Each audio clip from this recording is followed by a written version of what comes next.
Hi everybody, welcome to Live Blogger. In this tutorial series, we are creating this budget tracker application using HTML, CSS and JavaScript. In the previous video, we added the functionality of displaying these transactions over here on the right side when we add it through this form.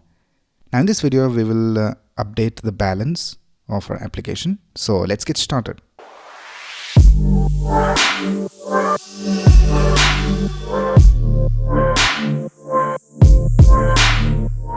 Alright, this is our source code, and here we have this method called update balance, and we need to add the code inside this. And for updating the balance, we're going to use the reduce method in JavaScript. Now first of all, let me explain to you how the reduce method works. Now there are different ways of calculating the balance and displaying it over here. One of the common ways is to use a for each loop and create a total value over here. And you can just loop through the transactions and add all the amount and just update the total value. So for example, you can just create a total variable like this and set it to 0, and then just loop through each of the transactions by using a for each. So you can just type transactions.forEach or something like that. But in this video, we're going to use a method called reduce, which will help us eliminate this line of code, and it will calculate the total value just using the reduce method. Alright, first of all, let me show you the syntax of the reduce method. So for that, we need to first of all use the reduce method in an array. So we can just type array name dot reduce. Now here the first argument is a callback function, and the second argument is the initial value. So let's type initial value over here. And in this callback function, we need to have two parameters.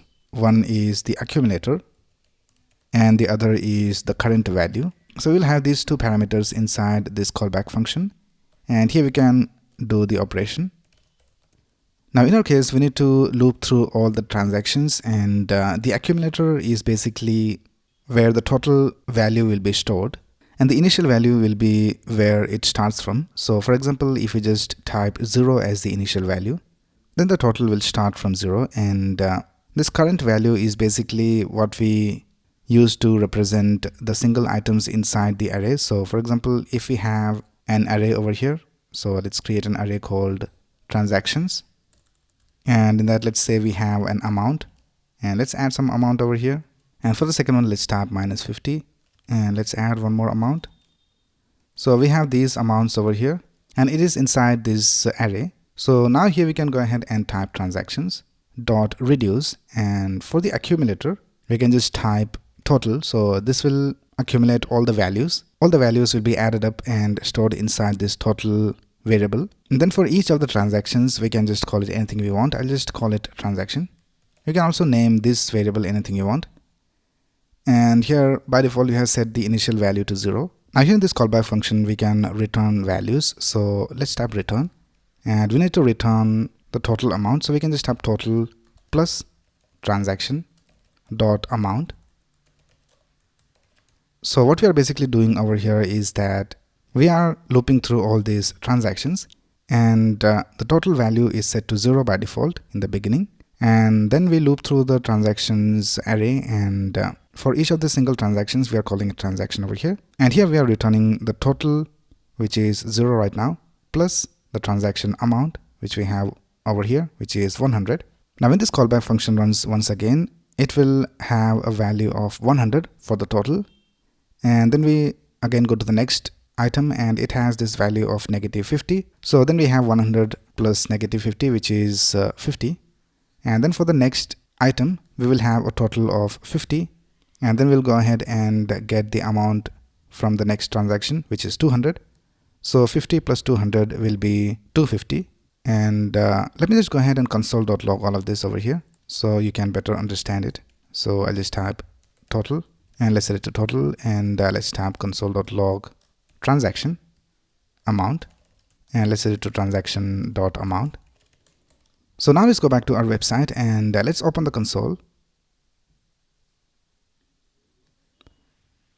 And here we can see we have the total value of 0 at the beginning, and then we have this transaction amount of 100, and then we have the total of 100, and then we have transaction amount of -50, and then we have total of 50, and then we have transaction amount of 200, and then lastly we will have a total of 250, which is not displayed over here. It will be returned at the end of this function. So let's create a const called balance, and let's console.log it over here. So let's type console.log balance, and let's set it to balance.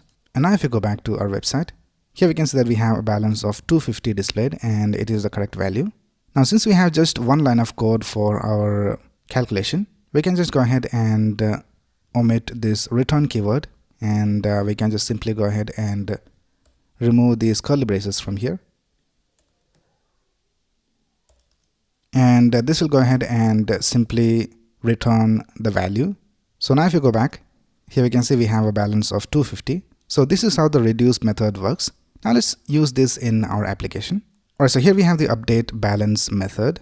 So let's do the same thing over here. Let's create a const called balance, and let's set it equal to this dot transactions, which is this property right here inside our object. And let's use the reduce method. So let's type dot reduce, and here let's type total, and for each of the transaction I'll just call it transaction, and here we'll just return total plus transaction dot amount, and for the initial value let's set it to 0. And this is our reduce method. Now the next thing we need to do is we need to update the balance and show it over here in our web page. So if we go back to our class, here we can see that we have this balance element, and we are getting this balance ID from here. So here we have this balance ID. So let's go ahead and update this. Let's go back over here, and let's type this dot balance element dot text content, and let's set it to balance of dollar symbol, and here let's type balance, and let's set it to 2 fixed of 2, so that we'll have just 2 digits after the decimal point. And now if you go back, here we can see that we have the balance displayed over here. Let's delete this, and the balance is being updated correctly. Let's add a new income,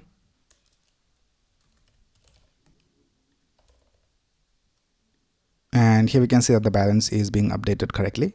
Now if we have a negative balance, we need to have a different color, and for the positive balance we need to have kind of a green color. So let's do that. So here let's type this dot balance element dot style dot color equals balance, and let's check whether the balance is greater than or equal to 0, and if it is, then we'll set the color to 2ECC71, and if this is not the case, if the balance is in negative, then we'll just set the color to E74C3C. And now if you go back, here we can see that the balance is displayed in green. Now let's add an expense, and let's set the balance to a negative amount. So let's add an expense, and let's set it to 20,000, and let's change this to expense and click on add transaction. And now we can see that the balance is updated and it is in negative, and we have the correct color for the balance displayed as well. So everything is working all right. So that's basically how you can use the reduce method in JavaScript to calculate the balance of our budget tracker app. So that's basically it for this video. If you have any doubts, you can ask in the comments below. And if you like this video, please click on the like button and subscribe to this channel to get the latest video updates. Thanks a lot for watching. Have a nice day.